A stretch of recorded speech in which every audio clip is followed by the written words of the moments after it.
Ladies and gentlemen, welcome back to the Review for Fuse podcast.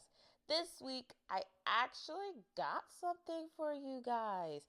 Um, I recently got back into Netflix and I happened to be watching the new documentary on Gabby Petito. I remember seeing this in the news, like tidbits of it. Like at first I watched it and I was like, oh, this is interesting. Like, let me see what it's about. And then I was watching and it's like, I remember something like this where it was like the girl went missing and then the boyfriend went missing. I remember something like this. So I was like all for it to watch it. And I didn't really pay attention to it when it was in the news back in 2020, 2021, whatever time period that was. But watching this docu-series, oh my God. I had a moment where it just reminded me that like women are vulnerable no matter their race, their religion, their ethnicity. They don't even have to be an American. Like wherever you are, like you're vulnerable. And it's crazy. I started thinking about that, and then I got to the third episode where her family made a foundation in her name, and a news reporter was speaking how the fact that like this one white girl went missing, and like they brought out the whole thing. And I was literally saying the whole thing. I was like, if a black person, black, brown, and the lady was like, if a black, brown, or indigenous, can't say the word correctly, person went missing, you would not see this. And I hate to be that person, but it's so true. And can't anybody say otherwise. It's very much true. One second. It's very much true. My bad, guys. And it made me feel really bad. This girl who was tragically taken, her death does not mean nothing just because she was white. Her death very much so means something. However, as in this case, Americans, as women in America, we need to speak up for other women who may not think that they have a voice. And watching this docu-series and like the whole arrest video, and they're like, she's the aggressor. And I'm like watching, I'm like, she's the aggressor. I'm like, this girl clearly has really bad anxiety. She's very much so distraught. But because this guy has physical scratches on him, she is the aggressor. And the cop even pointed out, oh, you have some marks on you and stuff like that. But because she was so willing to say, like, oh, like, I was just doing too much, this, and that. And then he's telling the exact same story, like, she was doing too much. Because that's basically what he was saying. He was saying, you know, she had a moment, she was, whatever, we'll never know the full story, right? We could only dissect and theorize, if that's a word, develop theories on what had happened, what was happening in that moment that was not actually being said. However, when you look at the body language, you could definitely tell his whole character was a facade. It was a charade. It was a charade.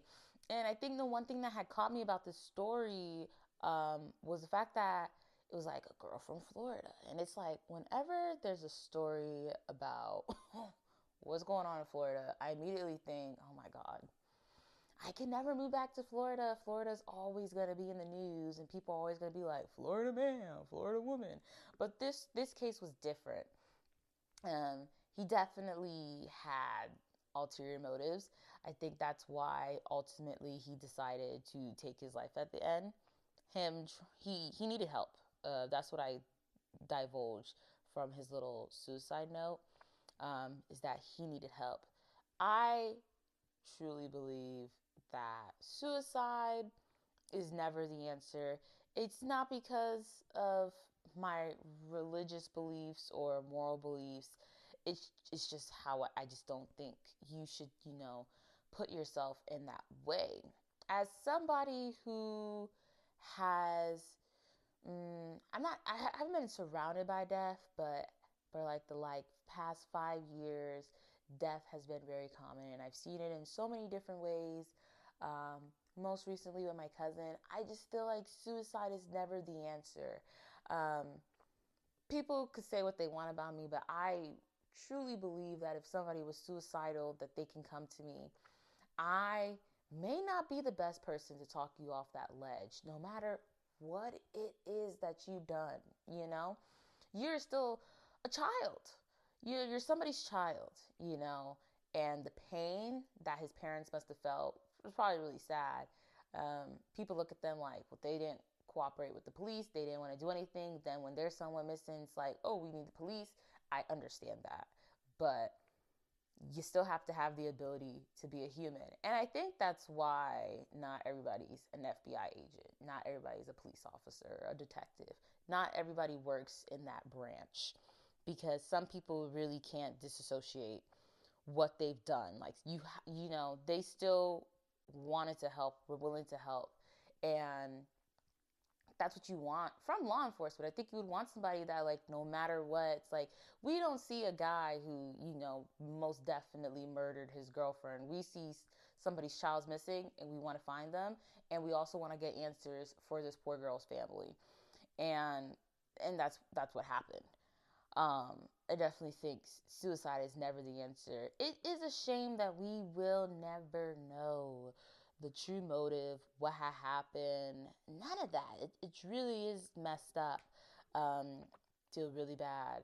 This girl, she was so young. She was 22 when she died, and it's so crazy to think that I'm gonna be 24 this Saturday. And I keep telling myself that something about turning 24, like, I'm a very superstitious person. It's like, I don't know. I don't want to, like, do the things that I would usually do to celebrate my birthday. It's like, I want to dress up, but I don't want to dress up. Something about turning 24. And it just reminds me to the fact that not everybody makes it to a certain age. Not everybody makes it to that age. And it just takes me back to a friend I had in high school. I guess, like, she was a friend in elementary, and I knew her, going all the way up until high school. She tragically passed away because of a domestic violence situation at the hands of her stepfather. And I remember being, like, just like overwhelmingly sad because it was our sophomore year and everybody was turning 16. Everybody was planning their sweet 16s. And I remember that year, me and my best friend, we had a lineup of parties to go to. My party was coming up. I was so excited to plan. And it was like, this beautiful girl will never get to experience that joy. She will never get to graduate high school. Forget not being able to turn 16. She won't be able to graduate high school. She won't be able to go to college. Her mom, who also tragically passed away in the situation, her mom wouldn't be able to see her one and only child grow up and do the things that parents hope for their kids to see. It's really tragic. And when watching the whole Gabby Petito case, it made me think of that because it just really is sad. And it's so crazy because I keep saying, like, oh, I'm not excited to turn 24. But and Gabby was 22 when she passed away, and I really liked being 22. I think 22 happened to be one of the best periods of my 20s so far. So I find it like a universal sign. Like I said, I'm a little superstitious. I kind of believe in signs and stuff like that. That, this girl tragically lost her life at the age of 22. And I just happened to be reflecting on, like, the past couple of years. And 22 is a year that really stands out to me. I live each day to the fullest and, try my best because not everybody gets to get there. And I'm not trying to say that I'm trying to live through these people or these people are trying to live through me. It's that you shouldn't take any moment for granted. And if you see somebody that needs help, please, oh my God, help them. I truly believe that you never know. Like, just saying good morning could honestly make somebody feel better, especially with a smile on the side. You never know what somebody's going through. You never know. And I truly believe that had the cops, when they had gotten pulled over, had the cops had, like, try to intervene. I think maybe the role should have been switched. Maybe she should have went to the hotel and he kept the van. Um, that's what I thought. And then I just find it so crazy because the the roadside incident traffic stop happened a whole month before she was unalived. And I just think that's so sad. She was just a girl who wanted to be a vlogger, not even an influencer, just a vlogger, and document her life going on all these nature trails and, the van life that so many people do. That's all she wanted to do. It's sad to think that she didn't get past it. I don't know how I would feel if 22 was the end point. I know her parents grieve her every day, and her siblings, that's a heavy heart to walk around with. It never gets easier. You just learn to manage with it. It's kind of like, weights. You think weights get lighter, but you're just, I'm like losing my words. Weights don't get lighter. When you're working out at the gym, you just find a better way to manage them. You're somewhat used to it, so it still has some weight to it, just not as much as in the beginning. And that was really sad and tragic to think about, because I don't know, it's just so weird. And I hate to be that girl, but it just makes you think like, oh my God, women need to be protected at all costs. I don't want to make it just about women, because men can be victim of domestic violence as well. It's just the fact that, like, when stuff like this gets highlighted, it's usually women, and it's so brutal. Um, they have all these statistics and all these programs and things put in place to help, wait out domestic violence arrests. And I was reading online that the police, they didn't cite the whole thing as domestic violence, because if had they cited it as domestic violence, it would have led to an arrest. And people probably hate to hear me say this, but I wish she had gotten arrested than being cited for a mental breakdown or whatever. I wish she had gotten arrested, because then maybe she would have called her mom or her dad or any one of her parents. That was another thing. She had like just the best family support from not only her mom and her dad, but her stepmom and stepdad as well. Somebody would have came for her. I think that would have been better, and they would have brought her back to New York. And it would have been a little better. I think she would still be alive. You know, they don't like the fact that she was categorized as the aggressor, and I understand that she should not have been categorized as the aggressor. An arrest should have been made, and I think the arrest would have saved both of them. I truly, truly do. In the sense that, maybe she would finally realize, like, I need to step away from this. I can't do this. They let it go. And literally later that night, they were back in cahoots with each other. And less than a month later, she was gone. Um, so it's just things like that that really makes you just, it really makes you think. And I think he also needed some type of help. I think people were so quick to, or people are really quick. I don't think they are really quick to label somebody as a monster. Sometimes we have to stop and take a moment and be like, this person should be, assessed, just to make sure, they're in their right state of mind. Now, if they're in their right state of mind, then hey, by all means. But if they're not in their right state of mind, like, we should try to help them and do our due diligence to prevent this from ever happening again, stuff like that. Really sad tragedy. I definitely think the boyfriend's parents, the laundries, I love the signs. There's like dirty laundries, and I was like, they too quick with it. Um, they were shady from the get go. The mother didn't even like the girl. She didn't like Gabby. She was like overprotective. She was giving Mama's Boys, but on a whole nother level. If you ever watched I think it's on TLC, Mama's Boy, if you want to watch a show to prepare you for dating, ladies, watch that show. Watch that show and avoid those men at all costs. It is okay to love your mama, but when you love your mama before your wife, we have a problem. It should not go your mama, your daughter, your wife. your daughter could go first. That's fine. But like your mom and your wife, are we really going tit for tat? Like, come on now. Come on now. I think that's so weird, you know. And then the parents is like, we don't know anything. Speak to our attorney. It's like, whoa, flag on the play, flag on the play. Like that wasn't me. Like you're immediately turning the spotlight on you. Like you could have simply just said, oh, we don't know anything. I think I would have rather that. And then you said, we don't know anything. We're not speaking. Or they didn't even say we don't know. We just said, please talk to our lawyer. Talk to our lawyer. Here's our lawyer's card. Talk to our lawyer. And like they said the same thing that everybody was thinking. Even Gabby's parents was like, if your kid was missing, wouldn't you want somebody's help? And I just find that like so deja vu at the fact that, probably not deja vu, but just like, oh, he went quote unquote missing. And his parents were the one to find his body after like how long of a search? The park had flooded, got it. But his parents were the ones to find his body. First of all, his mother looks shady as hell. All right. Do y'all know about the note she wrote talking about burn after reading? Oh, I'll help you bury the body, stuff like that. I don't care who it is. If my mama committed murder, I am not helping her bury that body. No, man. These hands is pristine clean, like in SpongeBob. Okay? I'm not doing that. I'm not doing that. If one of my friends called me and said, I'm going to get it, you on your own. You on your own. And when they put me on the stand and with my hand on the Bible, I'm not telling a lie because I'm not going down.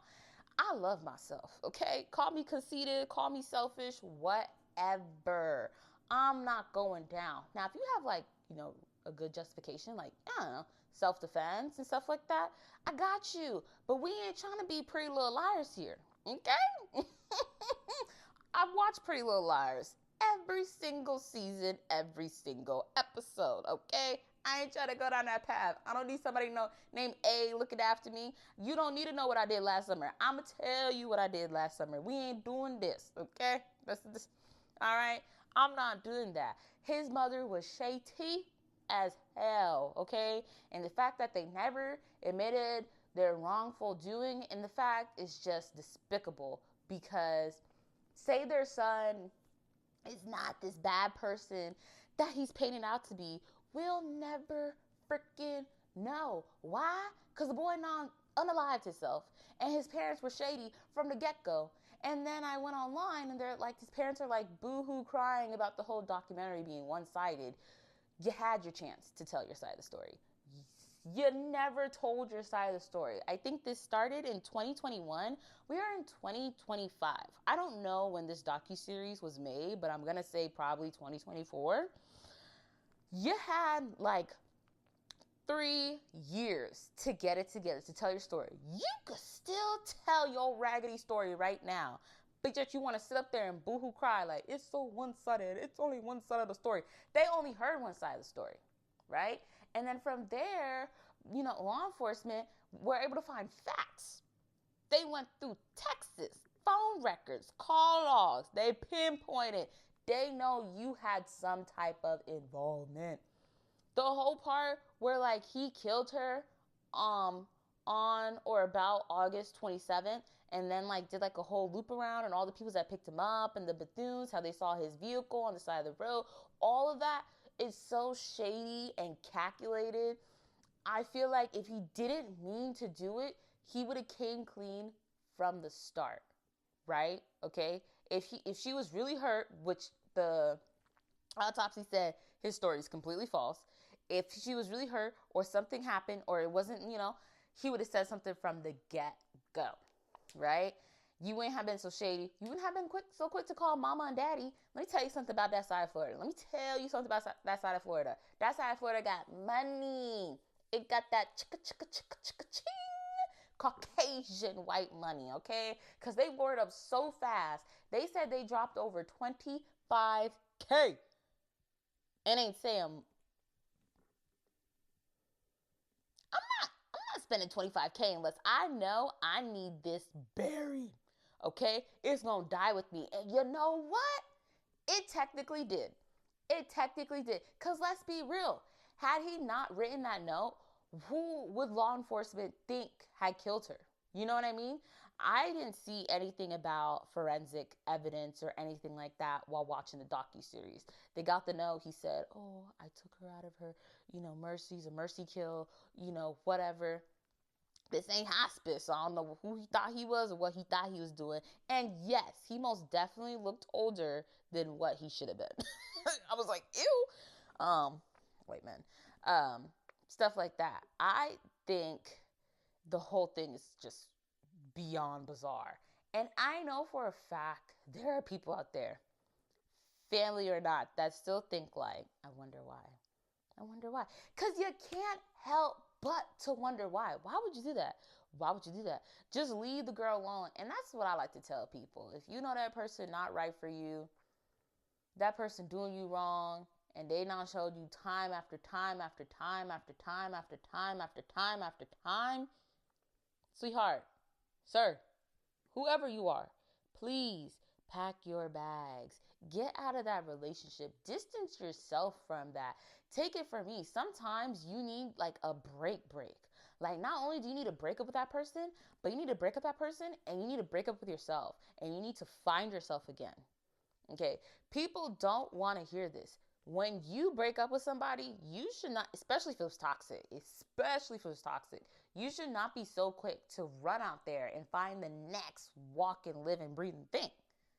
No, you should not. You should take a moment to yourself and really like hone in everything you've been through and really try to reassess and work through your triggers, work through your stuff. This girl had severe anxiety. Like, you saw that in the video that the girl had severe anxiety, how she was trying to put together her one and only YouTube video that now has millions of views. It's just so sad. It's just so sad. I think over the years, my anxiety has cooled down. Depression is something that does not exist in me anymore. I think people should really evaluate themselves. Don't be delusional, okay? Because we all have delusional moments, and that's fine. Don't take it too far. Really try to assess it. Some people don't believe in therapy, Some people don't want to talk to their friends. That's fine, but you need to find a healthy and safe outlet to really reassess what you're going through in life and how that can better you and be more effective. I feel so bad for this girl. She looked like somebody who had a bright future. Would I have ever watched her little videos? No, but in this day and age, I definitely would have saw her video across TikTok. But because she was taken so soon, we'll never know. We'll never know the things that this girl was capable of. She only made one video. And after watching Gabby Petito's docuseries, Netflix has this whole American Murder series thing going on. So I started watching the Lacey Peterson one. I haven't fully finished it, but that one, I just don't know. And then I was looking at it. The collection also features Shenanigan. I don't know how to say her name, but the guy who not only killed his wife, but also their young son, or maybe, I think she was still pregnant with him, and their two daughters by dipping them in like an oil thingamajigger. And it's like, bro, I don't think I want to do this anymore. You's like, what? I don't want to date men. Like, there's no way these men are so shady. Like, you never know. And before you be like, oh, they were white people, let's not bring race into this. But if you want to bring race into this, I have yet to see a documentary on a black person who suffered domestic violence at this level. Let's keep it $1.50. And if you have, please let me know. I would love to watch it. I would love to see it. But on this level and so many, you don't see that a lot. Because, sorry, listen, I think in the docuseries, they say, like, there were so many crimes. And, like, out of the crime, 45% of the missing people cases were people of color. And less than a quarter of those were actually solved or had some effort put into. And it's like, bro, you don't even know. A white woman should be scared. She should be scared. Okay? But a black woman, a Hispanic woman, a Native American, they should be 10 times scared. Your statistics might not be as high as the person to the right of you, but they are to the person to the left of you. You never know. And you never know underlying factors in that person's life that make them a more susceptible target. Like if you're a single mom and have kids, not only are you a target for potential domestic violence, but you could be a target for your kids being sexually assaulted or harassed and stuff. It's such a sick world we live in, and it's so sad. And it just makes me think like I have one sister that's 10 years younger than me. My sister is 13 years old. And when I think about life as 13, I did not have a care in the world of what was going on. I can only imagine what the world is going to be like for her when she is 23, 10 years from now. I can only imagine. You know, I could only imagine what the world is going to be like 10 years from now when I'm 33. You just never know. You know, I think about the safety of all my cousins. One of my cousins, we share our locations. We may not talk, but honey, best believe I'm checking that location. I check the location for all my friends at least once a week. I need to know that you are safe and you're where you're supposed to be. If I see you at some location that I ain't never seen before, I'm finna hit your arm and be like, so where we going? Because you don't belong there. So go ahead and pack it up. There are so many things out there, so many resources out there for women to be safe, to be kept safe. They're not foolproof, they're not bulletproof, whatever the words are, but they hold some type of thing. And if we could, like, I don't know, find the energy, get some good men, because there are good men out there. And I hate that domestic violence highlights men as these horrible people, because there are actually really good men out there. How do I know? Because I'm friends with guys that I know would never harm a woman. I know for a fact that the people I'm friends with, the guys that I'm friends with, wouldn't harm a woman. My cousins, my brothers wouldn't harm a woman. I know that there are good men out there, but the bad ruining for all, just like women. When they be like, bitches ain't shit, niggas ain't shit, it's because of the bad. It's because of the bad. And people only want to focus on the bad, but there are good people out there. And you have to remember that in your heart. Yes, there are bad people out there, and you should always be alert. Keep them eyes open. But like, don't let it marinate too long. All right? Don't let it marinate too long. All right? I'm on my Italian little thing. Don't let it marinate too long. You're going to burn the sauce. You don't want to burn the sauce. Just let it heat up a little bit. Take it off. Take it off. Take it off. Take it off. Take it off. Like, just things like that. I definitely think this week has been an eye-opener. Like I said, I turned 24 this weekend. I'm looking forward to it. I just think I'm just not at the level of excitement that I'm usually at for my birthdays. Even last year when I turned 23, I was excited. This year, like 24, I don't know, maybe it's because it's like, oh, like you're really in your mid-20s now. Like what you got going on in life. I'm just getting closer to 30. But I was telling somebody, it's like, I'd rather be turning 25 than 24. I don't know why. And it's not because of SpongeBob. I just, that's just how I feel. Like something about 24, it doesn't seem like an exciting age to celebrate. But then again, neither was 19 and I still have fun. Neither was 22 and I still have fun. 25 is like a memorable year. My last memorable year was 21 and before that was 18. 20, like yes and no. So, I think because it's such a memorable year, you want to do these big things. And 24 just kind of doesn't sit with me right there. But I'm going to do my best for my chapter 24 era to really, hone it in and be better. I definitely think I'm on this really great path called womanhood. I'm growing up, millimeter by millimeter. What's smaller? If a millimeter is smaller than a centimeter, whichever is smaller, that's how fast I'm growing. Because I'm still and will always be a kid at heart.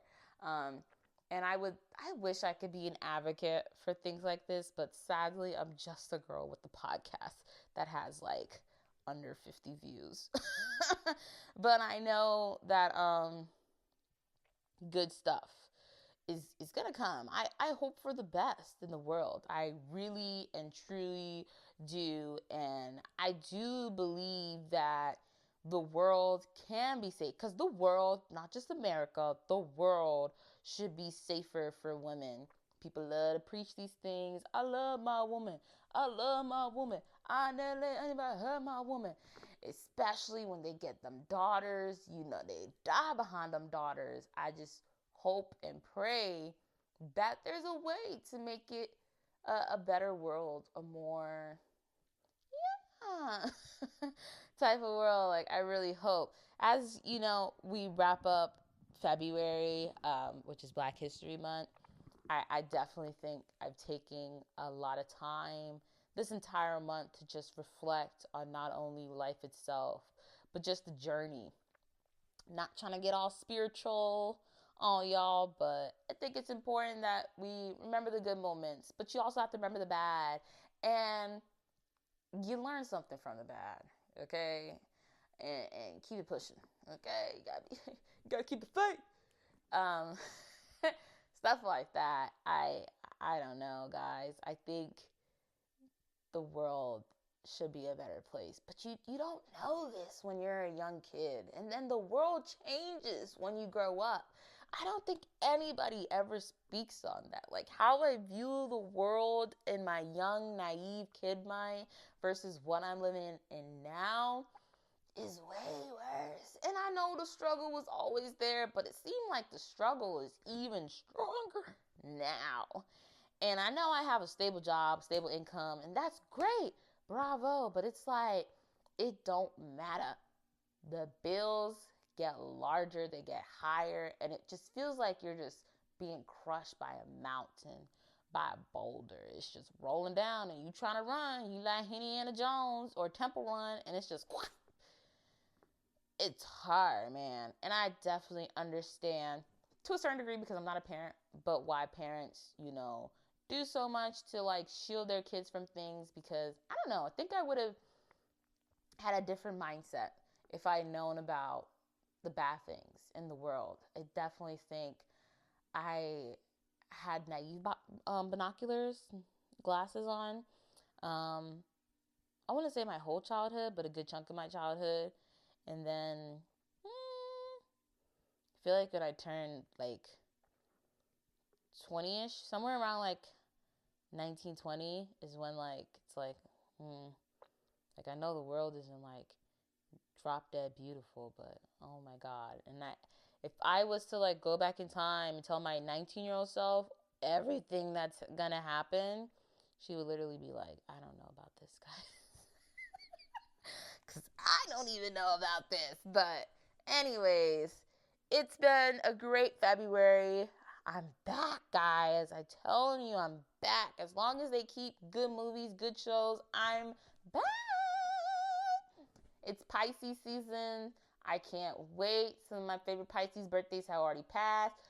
I don't think Rihanna's birthday passed yet. I don't think her birthday passed yet, but her birthday's coming up. My cousin's birthday's coming up on Friday, February 28th. No.